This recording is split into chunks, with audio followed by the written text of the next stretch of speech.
Yeah, hi. Hello, everyone. Welcome to Sridhar's newsletter and the podcast show called Minimalist Techie. Appreciate you being here so we can connect weekly on interesting topics. And this is my website, sridhargaripati.substack.com. You can just submit your email ID so you can directly get my podcast or post directly into your inbox, or you can just come to the website and click the play button to listen directly. You can also subscribe to our show, Minimalist Techie, or Apple Podcasts, Spotify, or YouTube, any other platform wherever you are listening to your podcast. It's available, or you can hear it directly over the email which you received through my subscription, or directly you can come to website, click play button, and listen it. So this weekly newsletter is mostly about the articles, books, videos, etc. What I read or watch, or my views on a different topics, which revolves around my head during the week. So today we are diving deep into a fascinating world of tech giants, the companies that not only dominate our daily lives but also actually heavily influence the global economy and our investment portfolios. So we are talking about not every company in the FANG, maybe I'm talking mostly today about Amazon, Microsoft, and Google. Maybe it will touch little in Apple, but will restrict to these three mainly.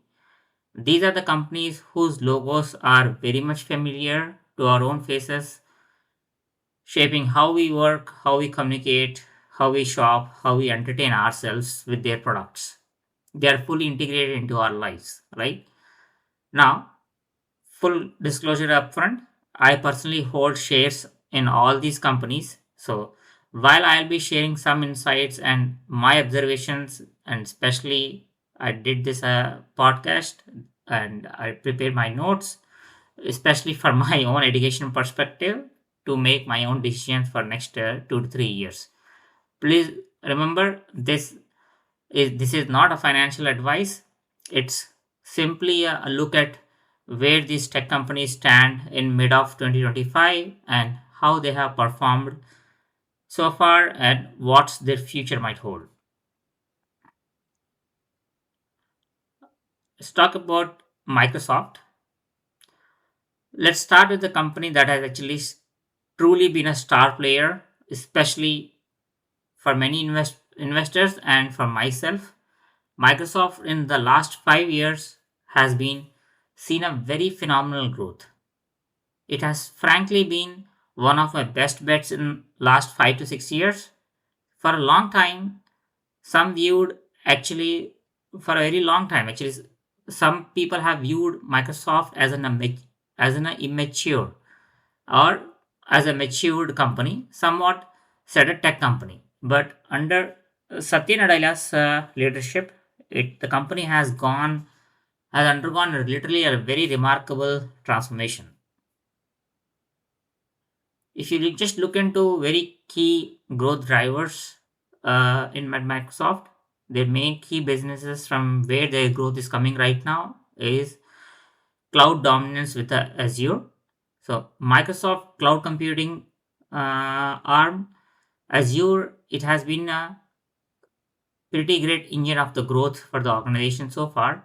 It has actually consistently competes very strongly with Amazon's AWS market, which is Amazon Web Services, for the market share in the booming cloud infrastructure market. Because you always see any organization, people are either with AWS cloud or either with Azure cloud. Maybe few places you'll hear GCP cloud, Google cloud as well, right? But Microsoft Azure and the AWS are the two predominant players, especially in the cloud infrastructure market. So businesses are actually increasingly migrating their operations to the cloud so that they can actually scale up. So from a scalability perspective, in order to have a high security aspect, efficiency, maintenance perspective, Microsoft Azure is a top choice. It, it is Azure is the one which is actually driving a significant revenue and the profit for them. Microsoft has also been an enterprise software powerhouse. Beyond the cloud, Microsoft traditional products are very robust. The products like Office 365, Teams, and the Dynamic 365. These are like indispensable tools of the business worldwide.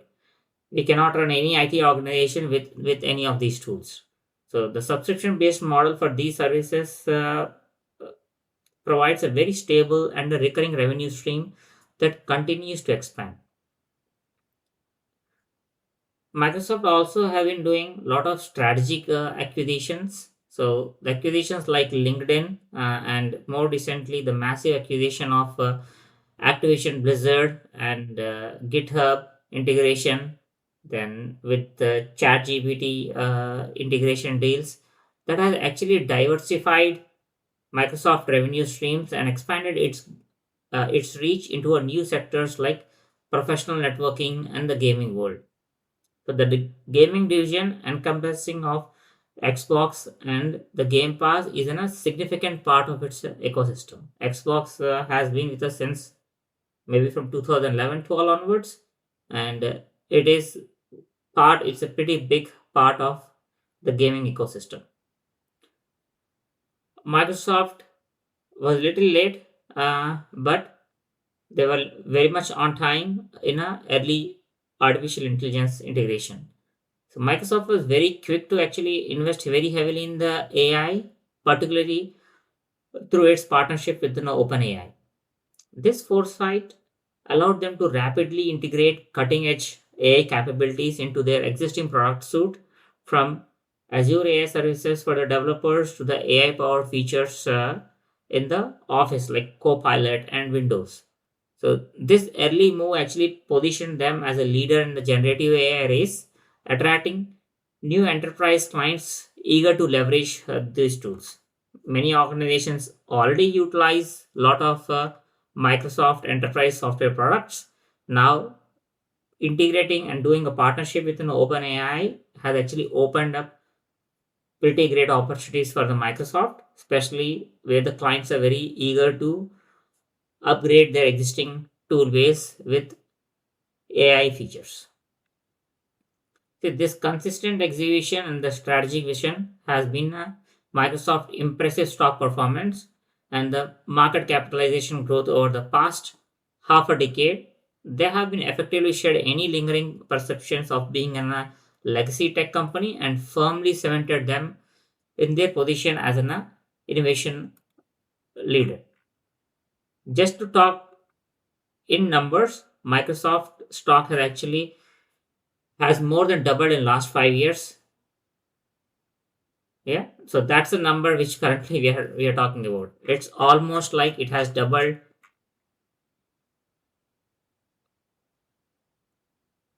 its revenue in last 5 year. If total return, the particular stock has actually growth of 153 percentile, which is pretty huge. And so right now the stock is around some 500, and in future it's estimating to reach even much higher into $536 per stock. Okay, let's move on to Google, or the parent company Alphabet. Alphabet, so Google actually occupies such a central place in our digital lives that it's almost impossible to imagine a world without it. Their journey into the current AI landscape is particularly very fascinating.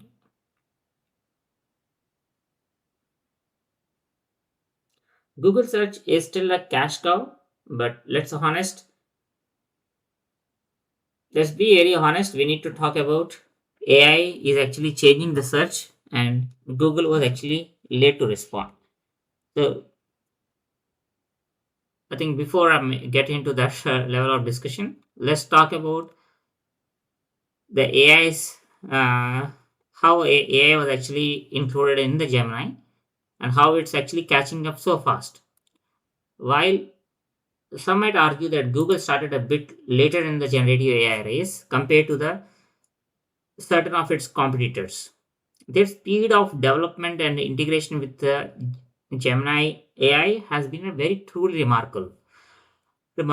So Gemini is now very seriously impressive. Is now very seriously as an impressive large language model, and its capabilities are actually expanding, right? We can very clearly see it is giving your search results much better than the free version of the chat gpt. The Gemini 2.5 flash version has pretty good content, pretty good responses for your Q&As compared to what the free version of the chat gpt is providing right now.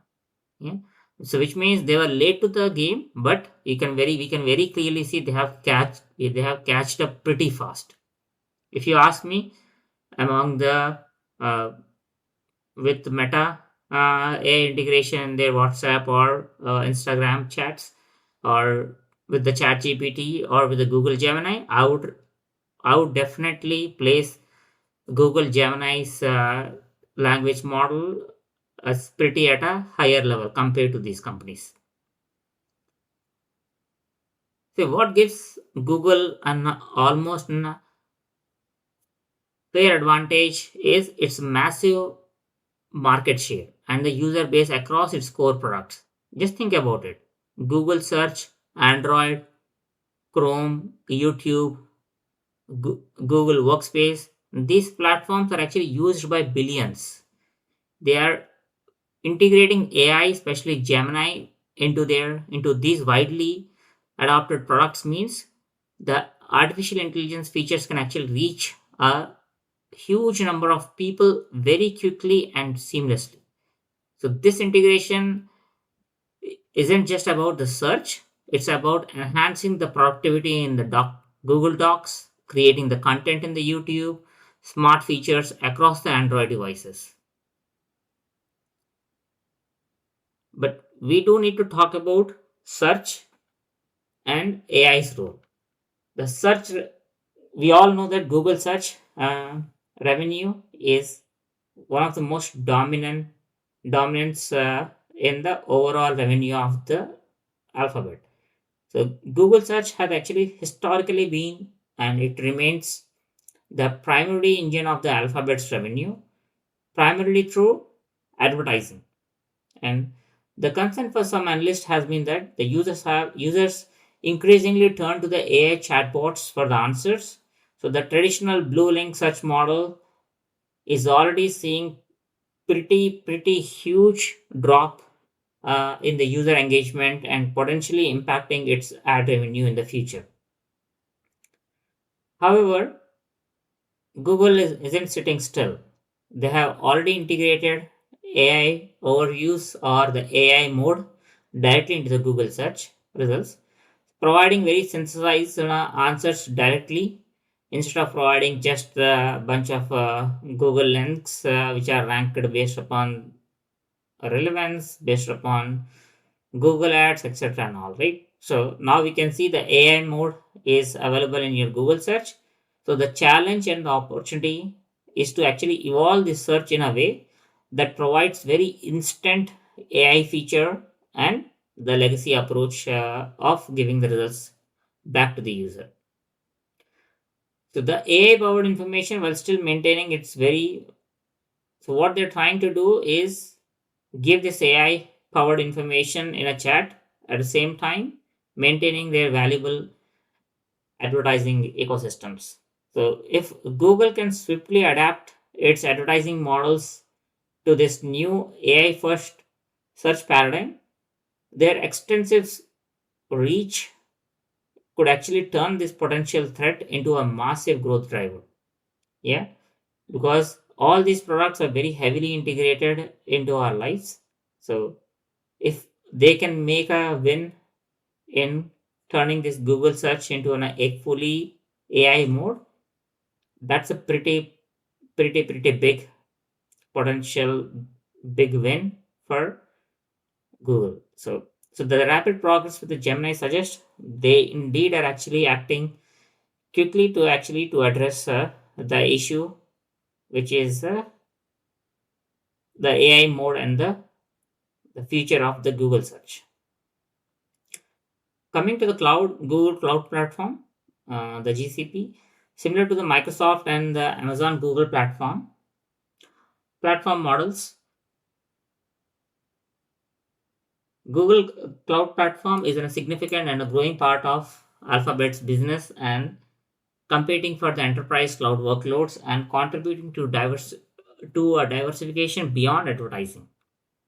So, while there are always questions about around how AI will reshape the traditional revenue streams, Google's aggressive AI development with the Gemini and its unparalleled user base position is actually strongly holds for its future innovation and the monetization perspective.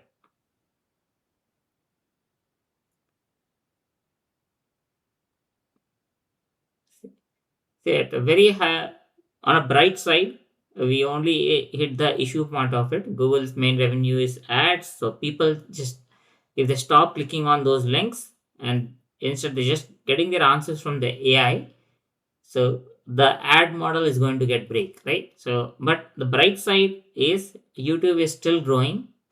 The Google Cloud is actually catching up fast. The Gemini, which actually came pretty late, while it's late, this is a serious contender in the AI race. See, its stock is cheaper right now than other tech stocks right now, which means for investors, it could be a value play if they fix their core strategy. I'm still an investor for Google, but I still see this conundrum between Google search and its AI growth. But still, this is a pretty big company with a lot of revenue in order to upscale. Shifting our focus to Amazon, who is an e-commerce king and also a cloud powerhouse. A company like Amazon, like others which we have discussed here, it continues to perform exceptionally well. See, Amazon is in a fascinating duality. It's an undisputed king of an e-commerce, but also a dominant force in the cloud computing. Amazon has clearly shown a e-commerce resilience. Look at the consumer spending of last 5 years. Despite the economic fluctuations, the Amazon e-commerce platform is continued to thrive.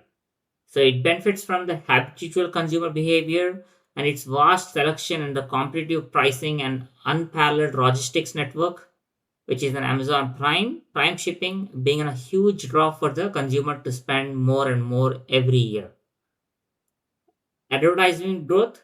So increasingly, Amazon's e-commerce platform is also a major advertising hub, allowing brands to reach consumers, providing sponsored links directly at the top point of purchase, providing other links for the same product. So this is a very high margin business that continues to grow rapidly. Amazon's dual perspective, which is apart from the retail aspect, Amazon Web Services, AWS, is in a pretty big profit engine. AWS is a cloud market leader right now. AWS remains the global leader in the cloud infrastructure services. Its reliability and its extensive suite of services and the deep integration with the countless businesses make it incredibly sticky. See, AWS consistently actually accounts for the disproportionate share of the Amazon's overall profitability, subsidizing and fueling other ventures. Yeah, which means they're generating just on AWS that much amount of money so that they can venture out and do other businesses. AWS is also a very key player in providing the AI tools and infrastructure for the businesses. From the foundational models to the machine learning services, the AWS enables the countless companies to build and deploy their own AI solutions. So on the AWS cloud. So ensuring Amazon's role in the AI revolution extends far beyond its consumer products. There are many other new ventures also where Amazon is leading to, which is like logistics and the delivery network, where Amazon continuous investment in its own logistics infrastructure gives its massive competitive advantage and enabling more faster and more reliable deliveries right now. Amazon's new venture into healthcare, I think A couple of years back, it was One Medical, then Amazon Pharmacy right now. So Amazon continues to make inroads into the healthcare sector, leveraging its logistics prowess and the consumer-centric approach to disrupt the traditional pharmacy retail stores. Entertainment business, Amazon Prime Video, Amazon Music, Amazon Books. So these services enhance the Prime subscription value, creating a very sticky ecosystem that keeps users engaged within the Amazon's orbit. The Amazon's strength lies in its ability to innovate and expand into the new sectors while maintaining the dominance in its core businesses. So, its cloud services provide a robust financial backbone, allowing it to take a calculated risk and continue its, continue its relentless pursuit of the market expansion.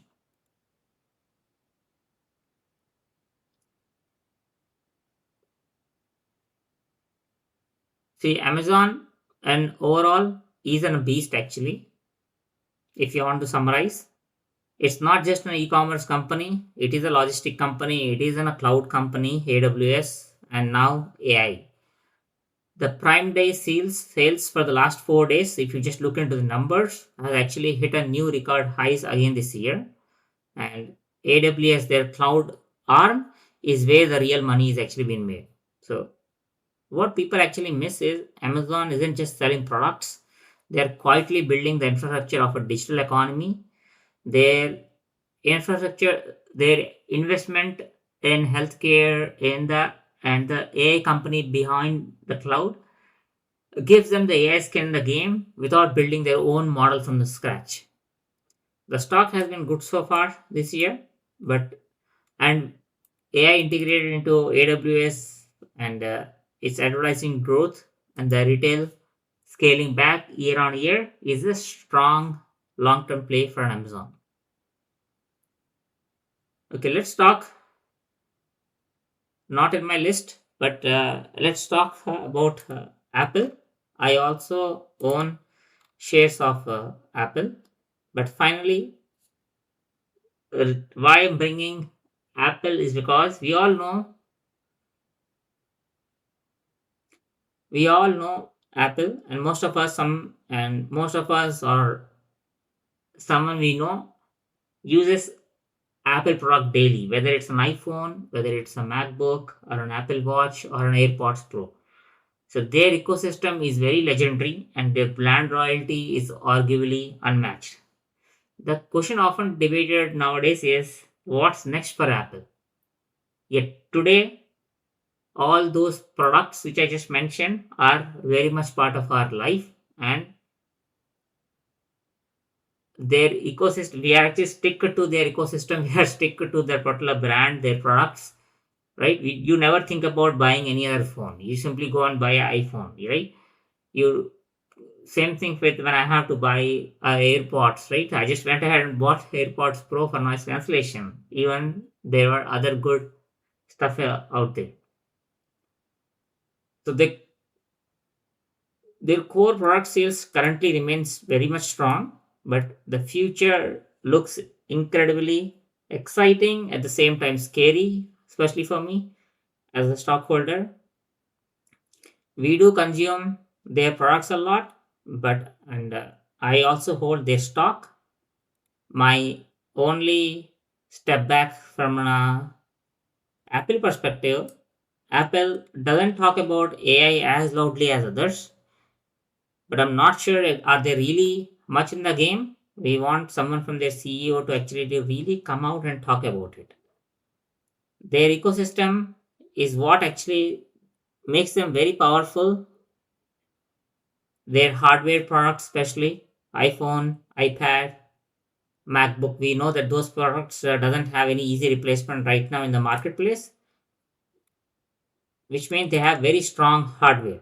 But coming to the AI, the Apple AI Siri, it actually sucks. So let me just say, doesn't work at all apart from sending a basic messages or anything. But let's see. We definitely need someone from the leadership to come and talk and provide to see what exactly they are doing. Their latest developer conference also doesn't look very promising. Only thing which looks promising from Apple perspective is Apple has a massive cash reserve, and it's not a rocket ship stock anymore, but it is in a solid, consistent, and innovative because of that financial cash behind them. This is no longer looks like a tech disruptor, but being a very strong cash company right now, it's with its using its cash, it can acquire some companies and do it right. But there's not much for me to talk about because I'm also an investor who is currently just looking into its market, their company's growth in Apple Music, iCloud, Apple TV, right? So we are looking into these products.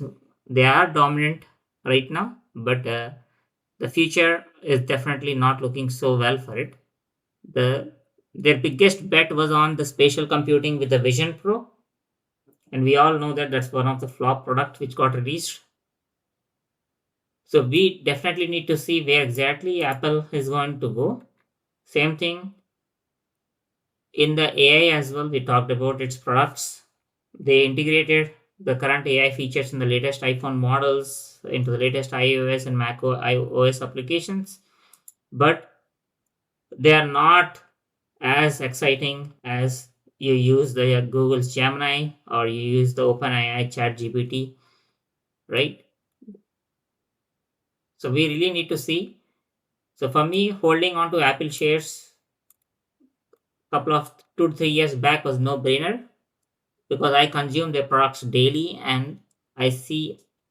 But we still have to see for next couple of 5 years what is their commitment to innovation, ecosystem building. No, so don't think that I'm just little bullied against Apple. I'm also an investor. It's just that I don't have much to talk about for an Apple. But let's see for next 5 years because they have a very strong cash reserve, how fastly they can move and give us a promising returns. Okay. So today's talk was simply to understand and have my thoughts to understand these three companies, mainly Amazon, Microsoft, and Alphabet, Google. So these are not just tech companies; they are actually the titans, and that are constantly evolving, adapting, and often redefining the industries. Microsoft has actually cemented its position with the cloud dominance and the strategic AI integration. Google is actually aggressively leveraging its vast user base to roll out impressive AI capabilities with Gemini and navigating the evolution of search. Amazon, just last 4 days, we can look at it, Amazon Prime Day sales. It continues to gains and reaching higher and higher consumer spending in e-commerce and also in the AWS cloud perspective, giving them very huge significant profits, and that profits will lead to a greater innovation. Each of these companies actually faces very unique challenges and possesses distinct advantages. But what's clear is their relentless pursuit of innovation, their massive scale, their massive cash reserves have made a profound impact on how we live and how we work. Watching their strategies, how they unfold, particularly in the realm of artificial intelligence and the new computing paradigms, will be fascinating in the years to come. Thank you for joining today for this overview of the technical landscape. Remember, this information is for discussion and interest only, not an investment advice. So always do your own research and consult with your financial professionals before making any financial decisions. Today's part is just me talking through my thoughts. I'm being a shareholder of these companies, what I'm reading about it, where exactly it is taking through, right? In order for myself to understand and to have this knowledge, because I'm also an investor just like you in these companies. So that is all for this week. See you again. Do let me know in comments or reply me over email to share what is your view on this post. So share, like, subscribe, whatever these days kid says. Stay connected, share ideas, and spread happiness.